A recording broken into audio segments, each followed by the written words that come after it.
જ્યોત પ્રગટાવી છે કાયમ માટેની એવા શ્રી સલાલાના પૂજ્ય સરધેય શ્રી દાનબાપુ મહારાજ, એના પછી પાળિયાદના પૂજ્ય સંત શ્રી વિસામણ બાપુ અને સતાધારના મહર્ષિ ગીગા બાપુની સાથે આ ત્રણેયની ત્રિવેણી સંગમ રૂપી ત્રિવેણીની એક ત્રિપુટી હતી કે જે મહાપુરુષોના એક પરંપરા મુજબ આજે દેહાંત જગ્યાઓ જે છે, જેમ ચલાળા છે, પાળિયાદ છે, સતાધાર છે, એવી જ રીતે પૂજ્ય અમારા શ્રી ચલાળાના દાન બાપુની જગ્યાના એમાં અમારે નીરુ બાપુએ આ સંસ્થાને એટલી સુંદર આ સમયની પવિત્ર જગ્યાઓ બનાવી અને આ સમાજને એક નવો ઉપદેશ આપી અને આ વર્તમાન સમયની અંદર જે નીરુ બાપુએ આજના સમયને યુવા પેઢીઓને સારા સંસ્કાર મળે, સારું જ્ઞાન પ્રાપ્ત થાય અને સમાજને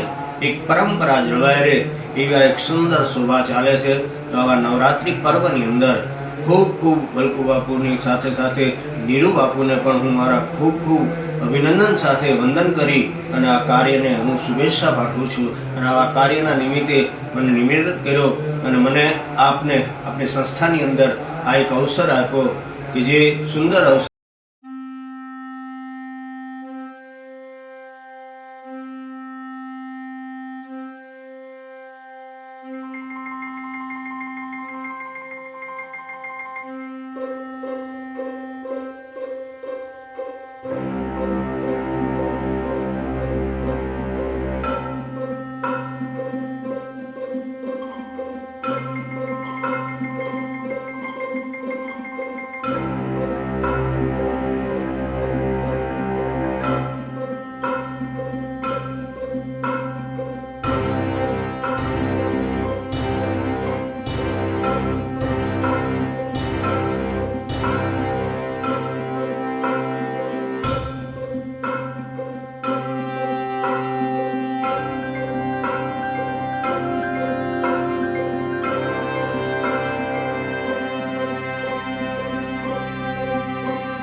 રામાભિરાય स्वाहा ઓમ રામાભિરાય स्वाहा ઓમ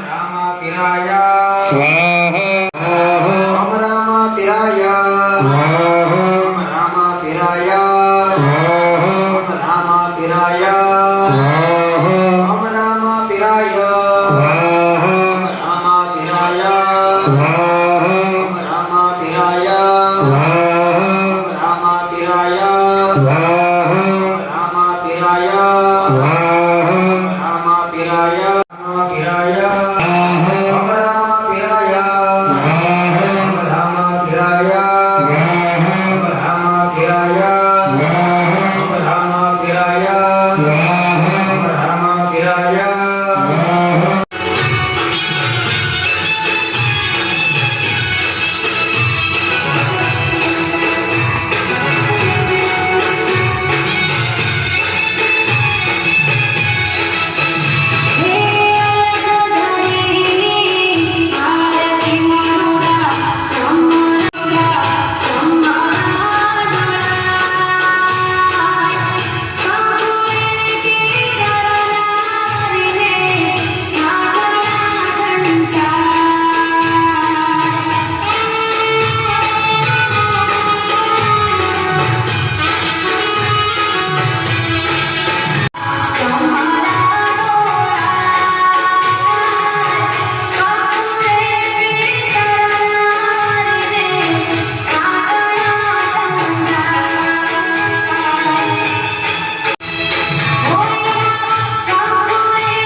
બોલે દ્વારકાધીશ કી જય, રામદેવજી મહારાજની જય, દાન મહારાજની જય, આપા ગિલાની જય, વિજયાનાથની જય, ગેપીનાથ બાપાની જય, જય જય સીતારામ. ઓમ નમઃ પાર્વતી પતિ હર હર મહાદેવ. શ્રી રામ જય રામ જય રામ, શ્રી રામ જય રામ જય, શ્રી રામ જય રામ જય જય રામ જય. જય જય જય હનુમાન કરો ગુરુદેવ વિનાઈ કૃપા કરો ગુરુ. શ્રી રામ જય રામ જય જય રામ બોલે દ્વારકાધીશ. આજે ભાદરવા સુદ 8મું નોરતું, એની અંદર આજના શાસક ભાવનગર, સમઢિયાળા, સણોસરા, કૃષ્ણાપરા જે બધા બેઠા હતા, બ્રાહ્મણ દેવતાઓ, વડીલો, યુવાનો, માતાઓ, બાળકો, આપ બધાને મારા જય સિયારામ, જય દાન મહારાજ. આવતીકાલે નોમ છે. નોમના નેજાના 3 અર્થ હશે. કોકે પૂછ્યું કે તમે નોમના નેજા કઈ રીતે સરાવો? રામદેવજી મહારાજ તો દશમની રાતે આવ્યા. એટલે એક સંત એમ કહે, જેને ખબર હતી કે ભગવાન પધારે છે, દ્વારકાનું નાથ અજમલજીને વસન આપ્યા પછી તો પધારે છે, એ વખતે એને ભગવાનના જે મંદિરો હતા, શિવના હોય, માતાજીના હોય, રાજમહેલની અંદર, પૂજાની અંદર મંદિરો હતા, એ તમામ નેજાઓ બદલા, એટલે ધજાઓ બદલી નાખી. અને આવતીકાલે અમારું ઈશ્વર પ્રગટ થવા. પછી રામાપીર પ્રગટ થયા પછી એક સંત એમ કહે કે રામાપીરને આવવાની રાત દશમ હતી. અને નોમના નેજા શું કામ ચડે? નોમના નેજા કે જે જાણતા હતા એને ભગવાન આવ્યા પહેલા તૈયારી કરીને, અને જેને ખબર નહોતી ને વિશ્વાસ હતો કે નહોતો, 2 વસ્તુ બનતી હતી. એને પછી એમ થયું કે ભગવાન પર આપણે નોમે ન કરીએ ગયા, આવતી સાલ નોમે જોરદાર ઉત્સવ કરવી કે આપણો ઈશ્વર દશમ નથી પધારે. એટલે નોમના નેજાનો અર્થ એક સંતે આ કીધું. અમુક સંતો એમ કહે છે કે નોમના નેજા સડાવાથી 9 દુર્ગા, 9 ખંડ ધરતી, 9 નાથ, 9 પ્રકારની સિદ્ધિ અને 9 ખંડ, એ 9 ખંડની અંદર જે જેકાર થયો એટલે નોમના નેજા છે. આવું જુદું જુદું શાસ્ત્રસારમાં કીધું છે, પણ મને જેટલું ખબર છે એટલું ટૂંકમાં બધાને કહી દઉં કે રામાપીરના નેજા જ્યારે સડે, કોઈ પણના ઘરેથી લઈ જાય અને પછી નેજાની સાથોસાથ એને જો શ્રદ્ધા હોય, એને ભક્તિનો વિશ્વાસ હોય, પછી કોઈ પણ બહેન હોય, રમાબેન હોય તો કોઈ પણ હોય, આવતી સાલ કોકની સિદ્ધિ આવશે. કોઈ પણના ઘરેથી જ્યારે નેજા સડતા હોય ત્યારે શાસ્ત્રમાં એમ કીધેલું કે ઠાકર કે મારો હરેરનો થંભ અથવા રામદેવનો વાવટો એ તમારા ઘરે ક્યારે આવે કે તમારું પૂર્વનું કોઈ ભાગ્ય હોય, તમારું પુણ્ય હોય, તેમ પહેલી પૂજા તમારા ઘરે થઈને પછી મારા મંદિરે સડે. એટલે એક આ પણ નિશાની છે. એટલે ભાગ્યશાળી કોઈ વખાણ કરી કોઈ આપણે સડાવો નથી કરવાનો કોઈ. એટલે જે જેના ભાગ્ય હોય નથી એના સામિયા કરવામાં આવે. તો ધજાના સામિયા બધા જોવો છો કે માથે લઈને આવે તો દ્વારકે આપણે શું છે જેમાં 3 ધજા નથી બદલાતું, 5 ફેરી બદલાય. એક ધજા ચડાવે એટલે લાખ 2 લાખ 3 લાખ માણસો વાપરે, 10 લાખ સુધી વાપરે, 25 લાખ સુધી વાપરે. મને ખબર છે અણકોટ સેજ કરતા હોય જેમાં 5 વખત ધજા દ્વારકાધીશની બદલે તો એ જ દ્વારકાનો નાથ જો રણોજાથી અહીંયા આવતો હોય તો એક દાડ આપણે ન બદલાવી. એટલે આપણે જે દ્વારકાની ધજાનું માધ્યમ છે એ જ રામાપીરની ધજાનું માધ્યમ. પછી તમે જોજો એ ધજા જે ઉતરી જાય ને એને ઉપરથી શ્રીફળનો ઘા કરવામાં આજની તારીખમાં, અને હેઠે આવે એટલે એને કટકા થઈ જાય. પણ એનું એક શાસ્ત્ર સંમત છે કે કોઈ પણ તમારી ઘાત હોય, કોઈ પણ તમારી ઉપર વિપત્તિ હોય, કોઈ પણ દુઃખ હોય, આ શ્રીફળ છે ને એ 5 વસ્તુ કરે છે. એક, દેવની માનતામાં સડે. બીજું, પિતૃ તમારા કોઈ પણ બેસાડવા હોય તો એમાં પણ બેસાડીએ. કોઈ પણ ને ઉતાર કરવામાં આવે તો પણ એમાં આવે. 3, ચોથું, તમારે શ્રીફળ હોમ કરવો હોય તો શ્રીફળનો થાય. અને 5મું, તમારી શ્રદ્ધા હોય, તમારી માનતા અને વિશ્વાસ હોય તો તમારી ઘરની અંદર લાવી અને ભગવાનને કે અમારા શ્રીફળની હારવાર અમારું વિઘ્ન અને દુઃખ તારા શરણે લઈ લે એમ ભગવાનની મોર વધેરી નાખે તોય પણ લાભ થાય. આ 5 પ્રકારના લાભ શ્રીફળના છે. એટલે આ આવતીકાલે શ્રીફળ જે બેનને કીધું તમે લેજો 2 શ્રીફળ તાંડામાં મેકજો. અહીંયા આવી દાન બાપુને વધેરવાનું. આપ બધાને ખબર છે ને કે કોઈ પણ દીકરીને વળાવે ત્યારે કોઈ શીશે છે જ નહીં, લગભગ શીશે. એ શું કામ શીશે? અને શ્રીફળ શું કામ મેકે?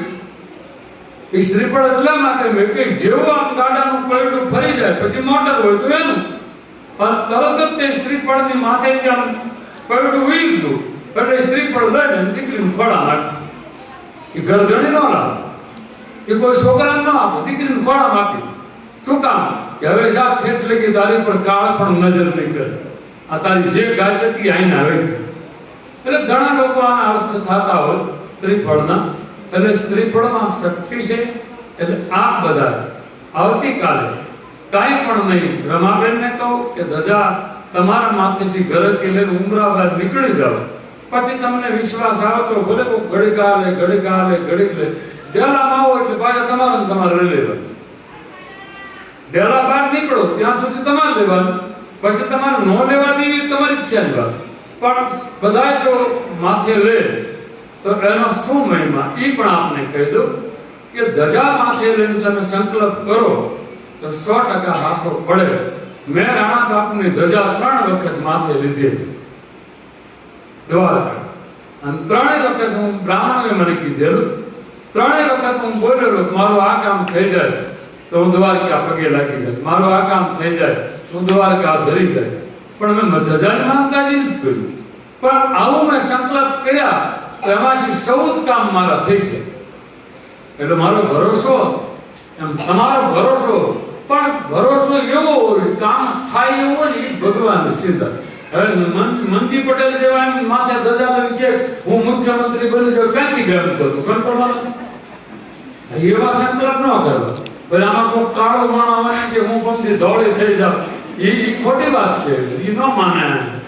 આપણી બુદ્ધિ સુધરે, આપણો વિવેક આવે, આપણામાં શક્તિ આવે, આપણા ઘર ઉપર વિઘન ન આવે, આપણે બધાને હરીમળી રહેવી એવી રામાપીર ઉપર પ્રાર્થના કરજો. ધજા દરેકને રમાબેનને કે આપજો. વિશ્વાસ હોય તો ડેલા બહાર નીકળો ત્યાં સુધી તમે પરિવાર લેજો.